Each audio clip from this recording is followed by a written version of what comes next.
I think obviously weight loss is a pretty large element to our society, but I think we don't often talk enough about how people essentially abuse exercise as a version of weight loss without knowing the actual evidence related to it. So why don't we jump into it from that point of view? Yeah. Yes, absolutely. I think in terms of turning our body into a math equation, what we mean by that is the old adage, calories in, calories out. And people get very fixated on the amount of calories that they're bringing in when they're wanting to lose weight. And every piece of diet culture advice out there tells you you need to massively cut your calories and massively increase your caloric expenditure. And what we see is a lot of difficulties and problems as a result, because a lot of people don't realize that massively cutting our calories sends our body into a danger mode, a starvation mode. And when it does that, it goes through a lot of processes. And some of them are, it tells us, okay, I'm losing this much fat, I'm losing this much muscle, I'm losing this much water. And the body, when it's in a survival mode, is really keen on getting all of that back once the restriction ends. So it's keeping track of that. In addition, what it's doing is it's suppressing your thermogenesis. A lot of people think, oh, my metabolism goes down. No, it's really your thermogenesis goes down when you're in a restriction mode. Then you add really punishing forms of exercise on top of that, and you're creating even more stress on the body and telling the body you're in even worse danger because it can't even hold on to those calories very well because it's being burned off through the very rigorous punishing forms of exercise. And it's totally keeping the score the entire time. So that when you have any period of rest or you have your quote, I hate the term, cheat days, or you go off of the diet in any way, shape, and form, the body then is very confused. And it's saying, oh my gosh, okay, we're back to what we were doing before. It goes into a safer mode. But the moment you go back into the restriction, it is in conservation mode. And so what I counsel people, because I'm a psychologist, I'm a dietitian, I'm also a certified Pilates instructor, is that we need to learn how to be in harmony with our body and listen to our bodies more so than we're listening to gym culture, especially because gym culture is really about punishment. It is about working. It's about pain. It is weakness leaving the body. You hear that all the time in gym culture, but the body is actually telling you, I'm in pain. I don't like this. I don't want this. And when we're out of sync and out of harmony with our body, it doesn't do what we want it to do, but it does what we want it to do when we listen to it. And that might be, hey, you need to chill. You might need yoga. You might need to stretch today. Or I'm feeling energetic. I want to do something. I need to do a little bit of running or cardio. If we're listening to our body rather than treating it like a math equation, then our body is going to respond so much better. And that's actually when true long-standing weight loss can happen. So let's dive into, there's a couple key points in there I thought were pretty interesting. And one especially, which is so much about the exercise professional that suffers from this gym culture phenomenon.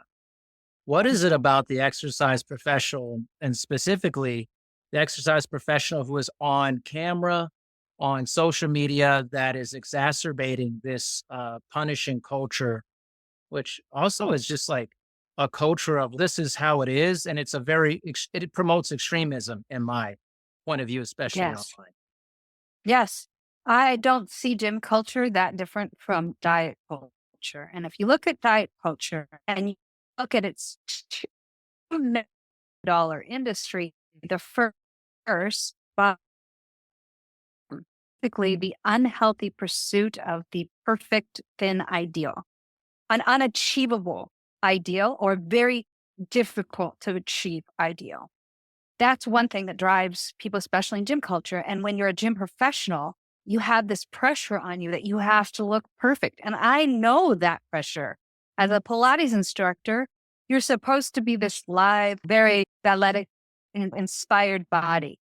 And there's a lot of pressure to be that. And when you're not that, you worry that you're not going to get clients. Why would I go with? And that's the other bias that drives diet and gym culture is weightism or fat shaming and fat phobia. So if a gym professional has any fat on their body, they are so afraid of being shamed, told that they're not good enough. And that fuels their unhealthy behaviors. And then they fuel everyone else's unhealthy behaviors. And what I'm hoping to do with all the work I'm doing with the book that I wrote, The Program Diet Culture, I want to create a revolution against all of this. And I know that's really hard. But when people are actually tuning into their bodies, they're also in the realistic mindset that all bodies are different, that there's no one perfect body. And we can open up our view of what is healthy and what is, quote, beautiful. We can create so much more of an inclusive environment because by pursuing the perfect, ideal gym body, you're actually excluding so many people because they're thinking, I can never look like that. I don't even think I should try. And then you also have a lot of people who are like, I really want to look like that and I'm going to try. And what that ends up fueling are eating disorders, disordered eating. Yeah. Yeah. So I hung on to gym culture is the same as diet culture. Man, that was powerful. And I don't think I thought about it that way, but they're two forms of very extreme behavior and culture. Yeah. And what I find particularly disturbing on this side is that it encourages almost this monoculture, this very limited set of beliefs for that. I would love for you to expand a little more on the analogy between those two a bit more. Yeah. I think that they're connected and it's not this in the same culture. Diet culture really, I think, is the beginning of gym culture. And if you look back at that, you can see that before the Industrial Revolution, being overweight was actually the ideal. It separated the classes. If you were upper class, you had money, of course, and you had access to food and you had access to healthcare. And so being corpulent and having extra fat on your body showed that you had wealth. And if you were very thin, and of course, if you were darker skin, then that means you were outside and you were in the fields and you didn't have money.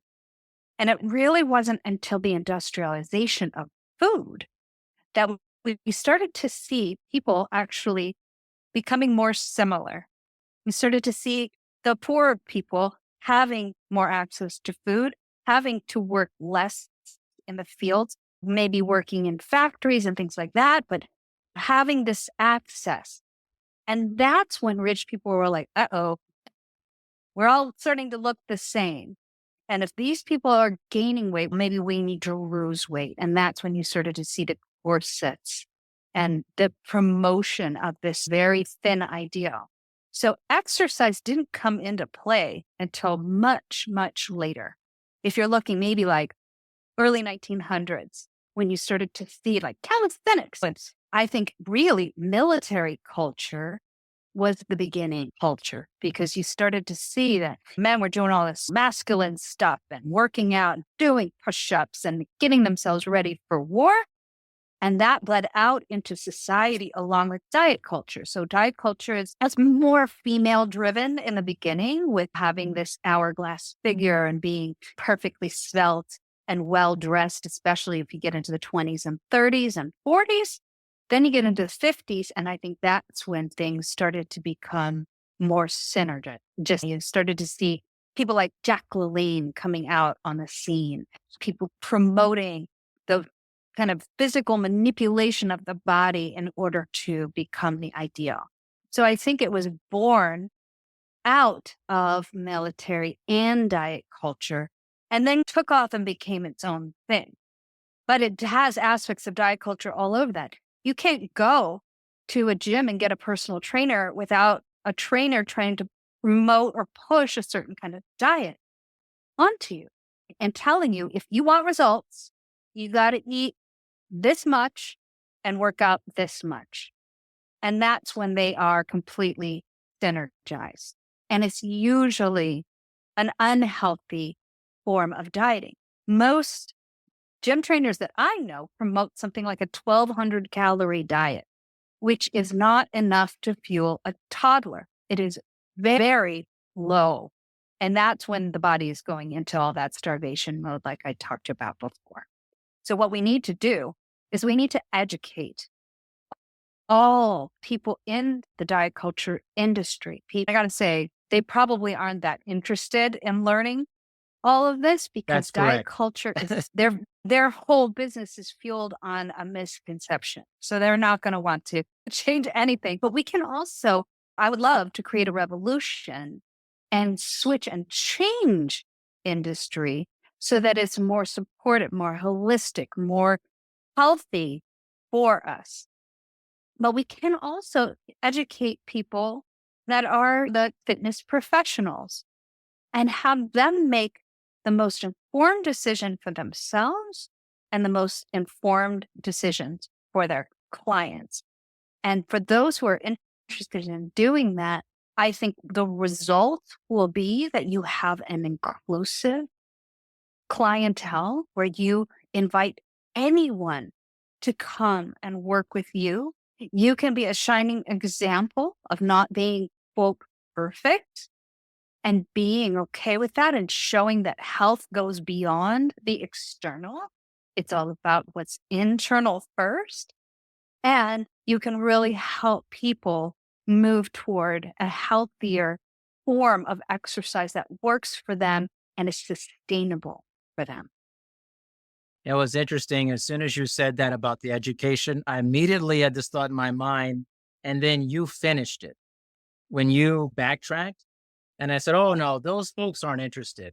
And here's the thing, it's this weird dichotomy that I notice, I'm sure you notice, which is you are doing something, especially online, and that thing that may be very insidious to people is making someone a lot of money.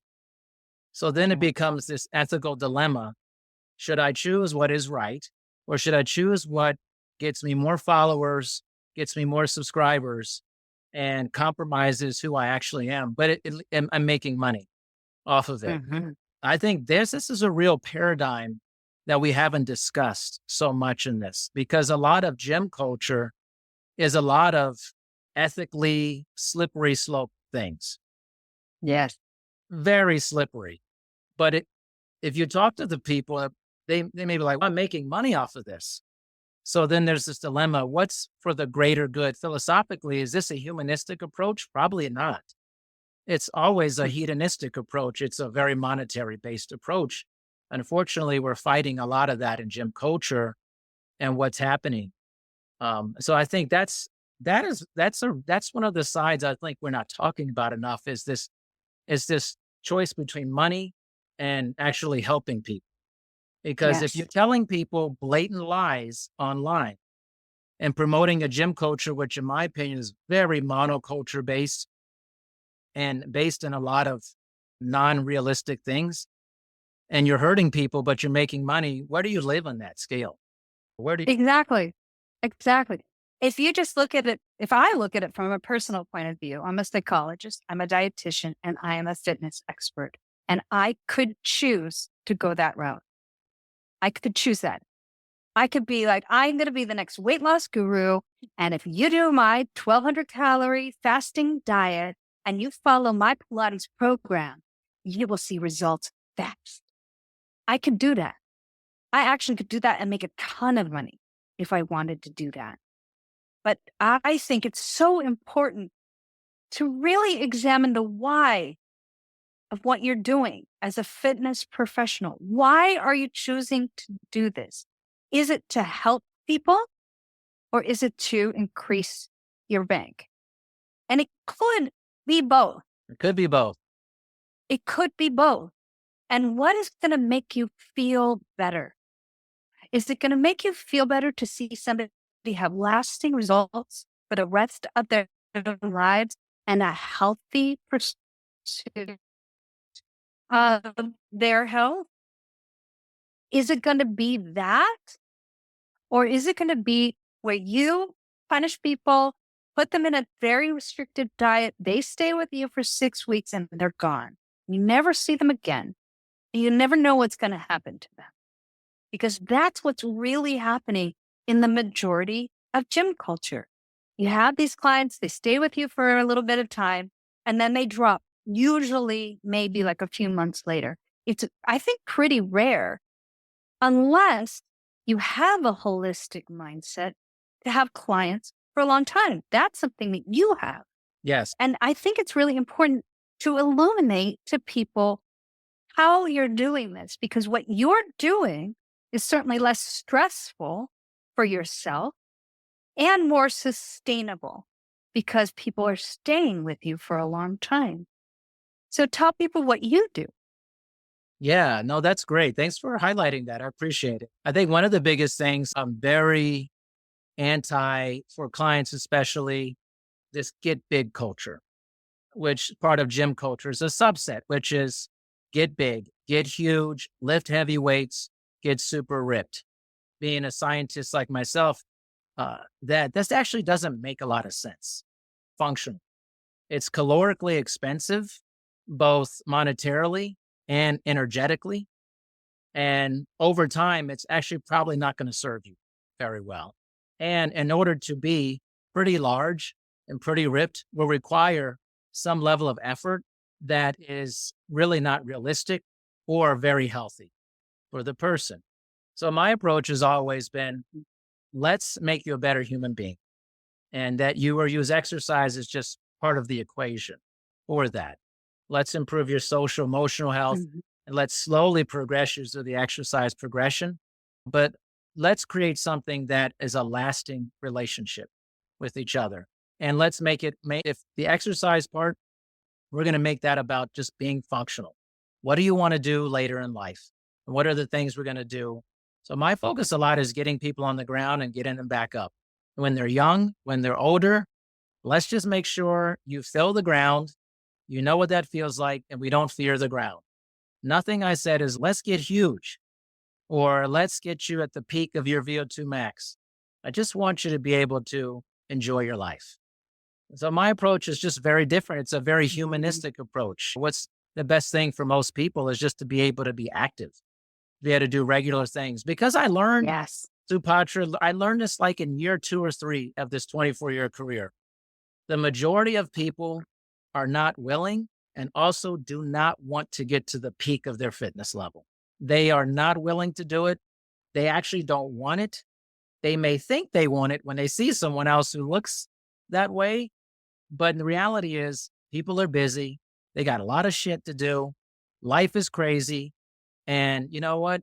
I'm a proponent of how do we get this in within your crazy busy life and all the responsibilities you have? Because realistically, you can't be at the gym for 3, 4 hours a day, taking gigantic water bottles with you, just doing weight training, ignoring other energy. That's something for really young people to do. We have literally all the time in the world and no other responsibility. That's not most mature people in life. All No. my clients are busy, No. parents, executives, CEOs. They don't have time for that. Can't be in the gym for 4 hours, 2 hours. So that's not realistic. So that combined with the holistic approach has always been really great for me to have clients for almost 2 decades regularly. We're not trying to get big or we're actually trying to exit gym culture. None of my clients even exercise in a gym at this point anymore. We're almost killing that culture with what we're doing. So that's what's Mm. happening on my end. Oh, I think it's so important. And I do see that contributing to somebody's long term health goals. When you see people who do make the time, 3 to 4 hours in the gym, what you usually see is some very unhealthy behaviors there, but also eating behavior. And I've seen so many clients come to me from gym culture and also from disordered eating habits and behaviors that turn into full blown eating disorders. And when we see this, especially if you're eating so few calories, what you will most likely see as a result is a lot of injury, physical injury, but also emotional and mental health injury. It is not sustainable, I think, for the majority of people. Even celebrities talk about this a lot. And it's really disturbing to me because what's promoted with celebrities is how they got fit for this role. And you see that online, and that becomes the inspiration for people to try to follow that. But it's really important to see the follow up interview with them because most of them say, that was crazy. I was suffering. That was the worst time of my life. I've never been so unhappy. Look at Paul Rudd. He's actually really outspoken about that. How messed up that was for him and how he never even felt like he got to any kind of ideal. And he was comparing himself to his other superhero mates. Yeah. And he was saying that was pure hell. And we have to ask ourselves, is all of that worth it? Is it worth it in the end? How much suffering you've gone through just to achieve something that is so fleeting and so difficult to maintain? And I think we really need to open our eyes to what health actually looks like. Because health can look like a million different things. Health can look like you have a little bit of fat on your body, or you might have a little bit more fat on your body and still be completely healthy. Health can also be, like you said, can you sit down on the floor and can you get up off of the floor unassisted? And how is that going to help you go into old age and be able to function and be healthy as long as possible? When we look at the blue zones, actually, they're the 5 areas in the world with the highest proportions of centenarians. You don't see them out there going to the gym. None of them go to the gym, not a single one of them. What they're doing is functional movement. They're gardening, they're walking everywhere because they don't need a car where they are. They're farming, they're doing all of these things that are functional. And yet, look at them living well into their hundreds, eating food that is coming straight from their gardens, and living a beautiful social life. And I think if we were to reprioritize, we would spend much less time in the gym. We would do it in a functional and healthy way. And then we would get outside with people and actually live rather than being online and stuck in social media worrying about how we look. Yeah. And I think adding to that, gym culture actually, I think promotes isolation, actually. Yeah. Because it Yeah. also actually, even though you may be filming something or putting it online, it's pretty much a very solo endeavor. And it's a Mhm. very completely aesthetic endeavor and a very individualistic look at me. This is what I did. Like, I can't stand the stuff. It's like, this is what I eat in a day. This Yeah. is my Mhm. workouts. Just all Yes. very unfortunate because it's parading yourself in a way that is not realistic for most people. They're so out of touch with people, like for me, I always want to Yes. be on the ground level with people and myself. I want to be grounded. And just people don't live like that. No one's getting up and doing this stuff. You know what real life looks like? Getting up, Mhm. having to get your kid out of bed because they're tired and trying to get them together to go to school or getting your ass out of bed, trying to do stuff, going to a job. Maybe you like it, maybe you don't like it, whatever it is, like dealing with maybe other relationships, sick parents, whatever it is. The 22, 23-year-old is, I get up, I have nothing to do, I film these videos. That's actually not realistic. But I understand why people get into it. I understand why humans fall into this because humans always strive for things this ideal that they think they should be like, instead of for striving for where you're actually at in life. And a lot of people are Yes. very dissatisfied. So Yes. they see something that looks like this glow, this thing, this ideal, and then they don't realize it's actually not real. And actually talk to that person 15 years later. They're not doing any of that stuff they're putting on there. for that. No. I just find gym culture to be very isolating.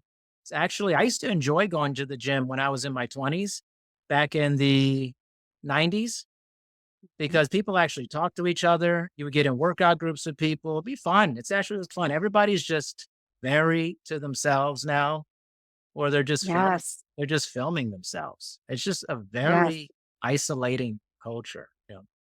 Yes. And I think that, bleeds a lot into the social media culture. And that is so fueled by diet culture. And it is such a toxic environment, Yeah. especially if you're looking at your feed and all you're seeing is this, it's going to promote that more and more for you and make you more and more isolated. And that's a big part of my book. I think it is so important to really look at all of the influences coming at you. And big part of that is social media and what we see from gym and diet culture. And usually, I think if you were to ask yourself when you're looking at this content, how you actually feel, most people are going to say, I feel like crap. I'll never look like that. I am not good enough. That I'm worthless. There's no way I can never achieve that. And if they're consuming that 24/7, their mental health is so suffering. It is so harmed. And I think it's so important to actually take control of your social media feed. It does not have to be that. And the algorithm can actually support that. So I always have my clients go in and hide and block and unfollow anything that makes them feel that way. Or they can go look at Celeste Barber, who's hilarious, and she will do these side by side videos. I don't know if you know her. Oh my gosh, she's so funny. She'll show the skinniest model doing something that they posted online. And she's a very, very, what she would describe as an average looking woman trying to do the same thing. Yeah. And so that's funny, but that actually illuminates how most people feel when they look at this stuff. And I think we don't have to do this. We No. can hide, we can unblock, we can block, we can unfollow anyone that makes us feel terrible about ourselves and go and spend time. If you're going to be online, if you're going to be on social media, it should enrich you. I love anything about comedians. I love anyone who inspires me and makes me want to be a better person. And so when you look at my social media feed, there's none of that. If I see any of that, I'm like, ooh, no. Yeah. And the ads, I'm like, no, I don't want it. I'm not going to buy it. I don't need it. And that helps to shape social media and helps to shape industry. I think we have so much more power and control than we think. All we have to do is wake up. We have to wake up and decide for ourselves, what do we want? And if that is a holistic health perspective, you can be at the forefront of that. You can be in control of that and you can reject that. And can you imagine if everyone did? If everyone did, diet culture would fizzle Yeah. and a whole new industry would grow. And it would grow that actually, it would be something that actually supports us and makes us healthier and makes us want to be with others and makes us want to be the best that we can be from the inside out. That is my hope and prayer. I hope so too. I think it's good to illuminate about gym culture and diet culture being very similar and how they essentially merge together. Mhm. And I just think it always comes down to two. There's always a monetary aspect to these things. And if someone's Yep. making money off of it, they're generally going to choose money over any integrity. People choose money over integrity every day, all the time. And I think gym culture exacerbates that. It promotes choose external gains over internal wellness for people all the Mhm. time.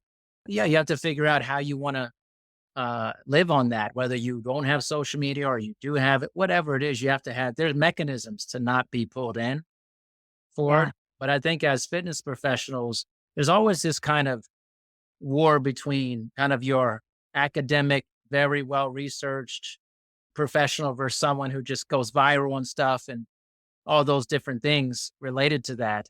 But I think you can control yourself, what you do. That's what you can control. Yes. and and I agree with you. Like I've told many people this, if I really wanted to blow up my YouTube, which I have for my podcast, I'll just take my shirt off, start working out, running around, saying a bunch of outrageous stuff. But there's a playbook for it because we've sexualized fitness as well. We've made it a very sexual online endeavor and people Yes. naturally pull towards that. And men and women, all people have done it from the guys. Like the other day, I'm at the gym like once a week. And other times I'm outside working out and stuff.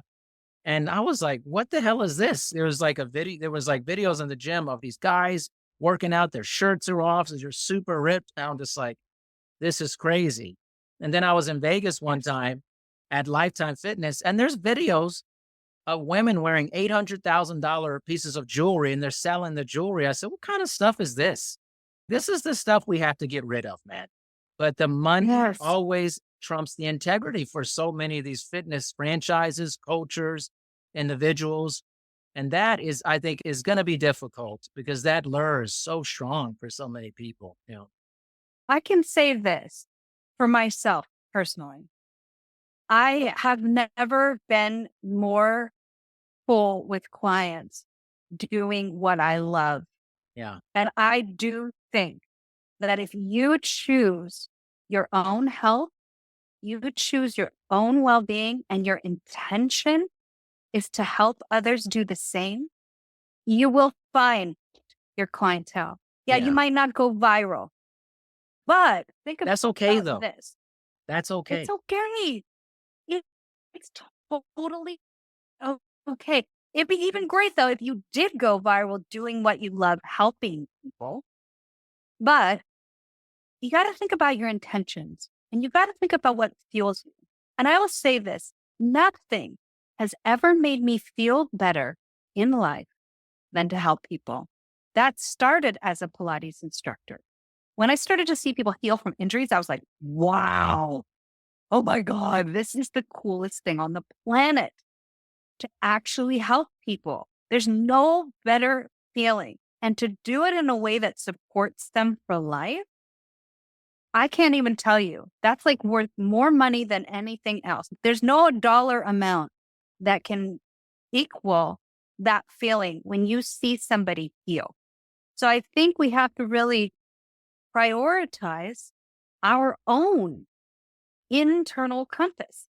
Because if it's only fueled by money and making money and showing off your body and trying to make people feel less than or jealous or aspirational toward you, what is that going to do for you ultimately? Yeah, you may go viral, but do you actually feel good? Yeah. Are you actually helping someone?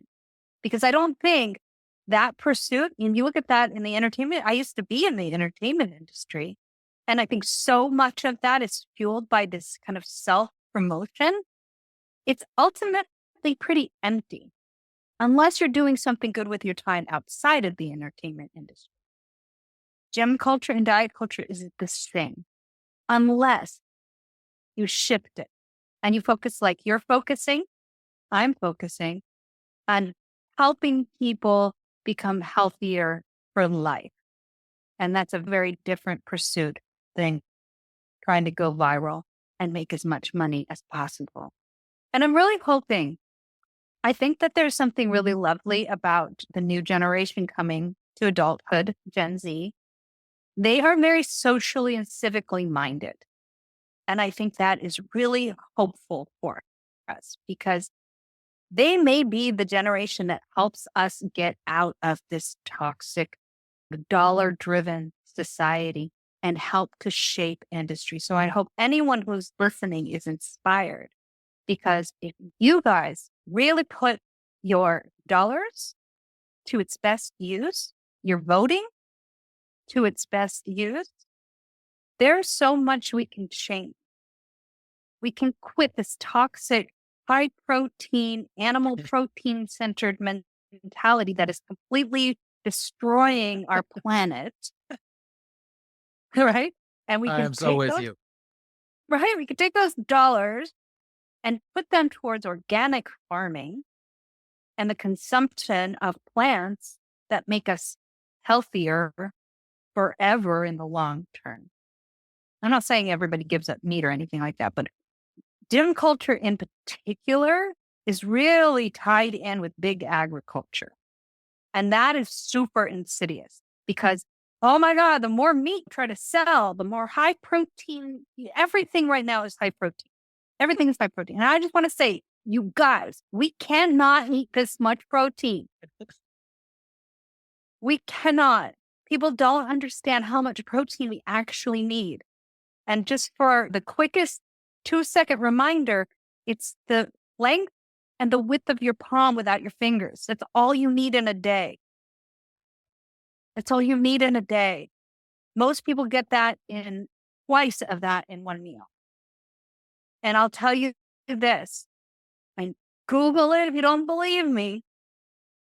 If you eat too much animal protein, you will gain fat. Okay, I'm just going to say that. Animal protein, too much, saturated fat of any kind will make you gain weight. So I think back to Gen Z, they're so invested in trying to save this planet. They're so invested in being real and being themselves and accepting themselves just the way that they are and accepting all people the way that they are. Let's actually start this revolution together and reject all of this industry that is just designed to take away dollars. Yeah, man. Are you with me, I was Gary? laughing with that just because I can't tell you how often I hear this ridiculous stuff about protein. I'm like, why would you worry if you're getting enough protein? That's like America's has an abundance of protein, just like we have an abundance of Too calories. much. Too much. It's not like, how can you think you're not getting enough protein? You're literally getting it like in the morning. As much as you need. And the gym culture gym culture is very agricultural culture. It's like, how much meat can I eat in a day for that? How much I just need to keep consuming this like crazy. And I think gym culture actually idea towards meat is very unethical. I'll just say it. As someone, I'm plant-based, but mine is not for health reasons. Mine is for the insidious, ridiculous cruelty that we have towards animals. I have a very big heart towards that. I try to kill the hypocrisy inside me, which is if I believe in animal welfare and animals being treated properly, why would I be doing this, ingesting this? That's my thing, right? It's environmentally very, I think, neutral. You want to, I don't know, just logical to me. There ain't going to be no other planets out there for us no time soon, just so you know. And no one's getting there anytime soon. This is it. This is it. This is it for people in hundreds and hundreds and hundreds and hundreds of thousands of years, by the way, coming up. Nobody's going anytime soon, anywhere else. But I think gym culture actually is the antithesis of environmental decency in many ways. It doesn't support animal welfare at all. Again, not saying you should eat meat, but the complete total, how should I say this? Complete total amnesia or cognitive dissonance about what's happening to the protein you're consuming. Or that bothers me about it. So Absolutely. I think that's like really insidious that as if we're in the fitness business and health and wellness, shouldn't we actually care about our environment? To go together. Don't you think so? But gym culture it does not promote that. It does not promote environmentalism at all. In fact, it promotes factory farming most of the time. When was the last time you saw a gym professional who was like, oh, I'm only eating grass-fed, grass-finished beef, or I'm only consuming chickens that are not, that are roaming free? There's none of that discussion. Zero of that discussion. It's just, give me this fucking meat. It's just, that's all it is. All it is. I don't care where it comes from, how it was slaughtered. The animals are scared. They're sentient beings. It's like, let's be honest here too. Everybody's in fitness is not a hunter either, by the way. You're not hunting animals. That's a few people, okay? That's not you. You're in a gym. You're getting Uber Eats all the time, all that stuff. You're not doing it, okay? So it just gets me all worked up, this part. Me too. I absolutely think, especially like Anti-carb and high protein diet culture makes me insane because I look at it from a dietitian standpoint and I'm like, guys, how on earth did we ever get to carbs are bad? How did we I get know. there? Because carbs are what fuel our body, how we make ATP. We Yes. absolutely need it. So we have all of these people on these ultra low carb ketogenic diets, which just drives me crazy because that's Yeah. horrible for the body. It's metabolically acidic. It's terrible. The brain doesn't like it. I'm so sorry. It does not. Brain runs on glucose, does not like ketones. And just a little FYI out there for all of the keto diet people, it was designed, this diet was designed for people with epilepsy. And the reason why it helps people with epilepsy is because it reduces electrical activity in the brain. So do you really want that? Do you really not like thinking clearly?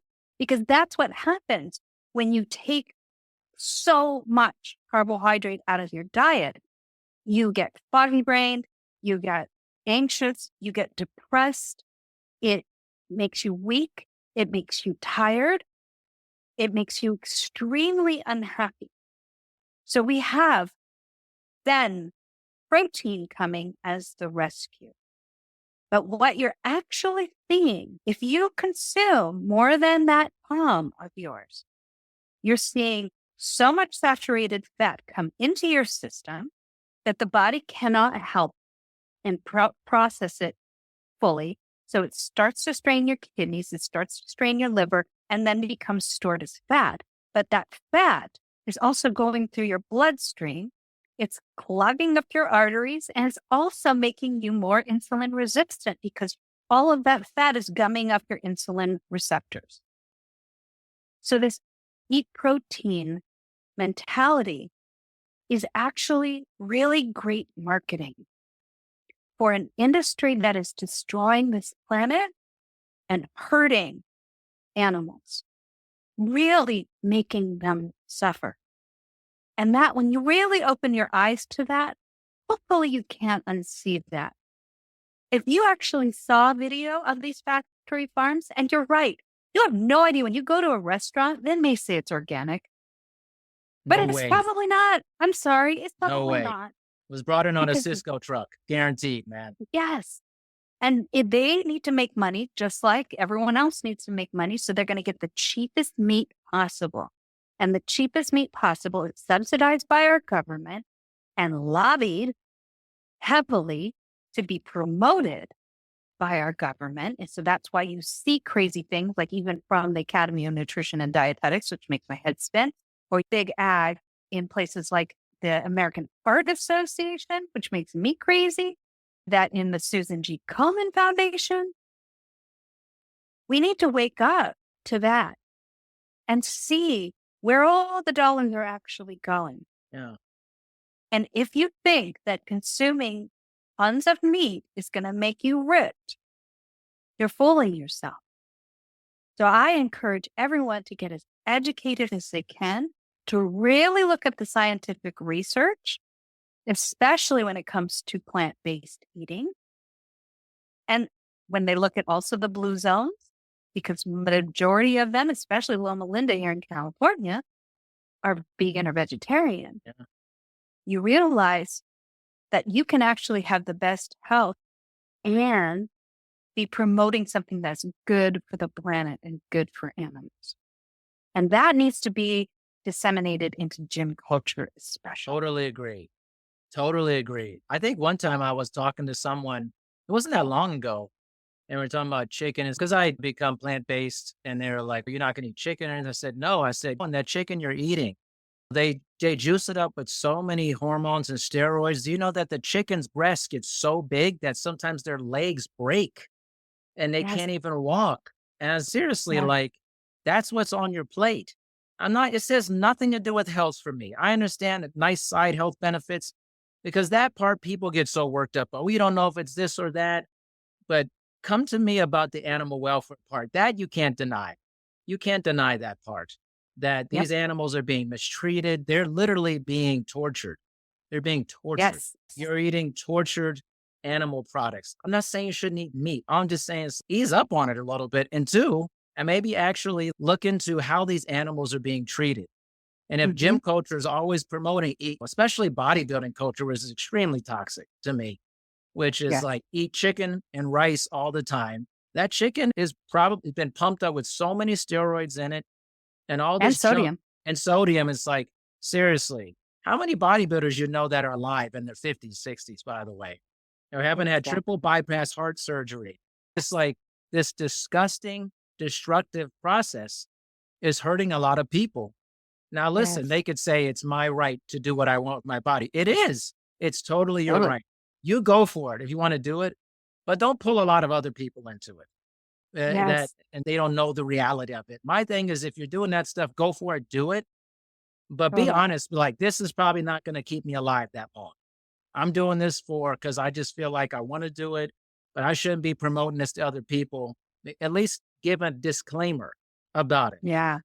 I Give a think a lot of people don't know, actually. I yeah, think a lot of people had so much misinformation coming at them, so much botched science, so much yeah, science that's influenced by industry, and you have to be really discerning. But what I recommend people, if they're at all, I don't believe you, which I'm hoping that they're not, go watch this documentary on Netflix, You Are What You Eat. And that is the Stanford twin study. They've yep, done a documentary on that where they took one of the set of twins, put them on a healthy omnivore diet, and the other one on a whole food plant based diet. And they monitored their health just for 6 weeks, but they also intersperse information about big agriculture all through the documentary. And I don't know how you can watch that and just say, I don't believe you, because you're seeing the inside of these horrible factory farms. You're yep. seeing what they do to these poor chickens, what they're doing to these cows, what they're doing to the little pigs. Pigs. It's Woof. Oof. horrible. And here you have, at the very least, chickens too. They're all sentient beings. But you Of look at course. pigs in particular, they're so Just like dogs, actually. intelligent. Yeah. They are. And cows are so sentient. All they want to do is be scratched and cuddled. Literally, seriously, if you just hang out with a cow, they're going to come cuddle you. So you got to be thinking, am I being responsible? Am I being a good citizen? Am I being someone that is promoting animal welfare, or am I doing harm? And I just can't. I can't do it anymore. Like Yeah. I can't look at that and just be like, that's okay. I'm going to go eat that because it's not good for me. It's not good for the planet. It's not good for animals. So there's so many ways that gym culture could wake up and become actually a force for good. And that's what I'm really hoping. But it's a pretty tough Daunting. fight. It's very Yeah. daunting. Yeah, because of the nature of these big institutions and the monetary influence for it. But there's individual gyms and people could make a big, I would say, even just to give you an example, the power of one person of doing this. Ever since I went plant based, I didn't promote this to other people. I just do my thing. This is how I Yeah. feel about it. Also, watch Seaspiracy. You'll never want to. What's happening in the sea is even worse than what's happening on the land. It's incredible. Yes. But so many of my clients have actually started to think about eating less meat, or some of them have even gone plant based ever since I have for that. I didn't promote it to them. They just, I would visit them or something. They'd ask, they said, oh, I'm not eating meat anymore, all that. And they got curious because they trust me, right? That Yeah. trust is so powerful. But what if it was Totally. the opposite? What if I said, I don't care about the animals, I just eat as much meat? Whatever your words are incredibly influential. You are an influence. Totally. Everyone's an influencer Totally. and the greatest influencing is the stuff you do to people close to you. That's the Yes. biggest influence. Yes. Absolutely. I am so on board with you, Darian, and I'm so happy to be on your podcast talking to you about this stuff today. Kind of funny, right? I didn't know. See, I didn't know anything about that. You felt this way about that. And I don't really push this. I don't push to other people. I believe you should, you do what you want to do. But I just think Agree. if you have the right information and you, especially with animals, it's just so, I was tired of being a hypocrite. And Yes. I got to the point, I told my wife, I said, even if I do this and I don't feel as good, it's worth it for me so that I'm no longer being a part of this insidious institution of factory farming and Yeah. wildlife farming, even if it makes me feel a little bit less better physically. Yes. I need to have some integrity about this. Yes. Because if it's about health, then I may easily flip. But if it was about something really important to our planet, I knew I wouldn't go back on it. Oh, yeah. I could tell you for me personally, I've never felt more energy, Yeah, I feel great. never eaten so much in my life. You can eat I know I'm eating a so lot. much food.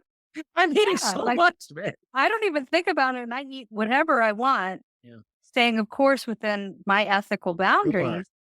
And I'm as healthy. I think I'm healthier than I was when I was in my 20s. Same, So same. you have to win in all areas. But I agree with you. Everybody's got to find their own path.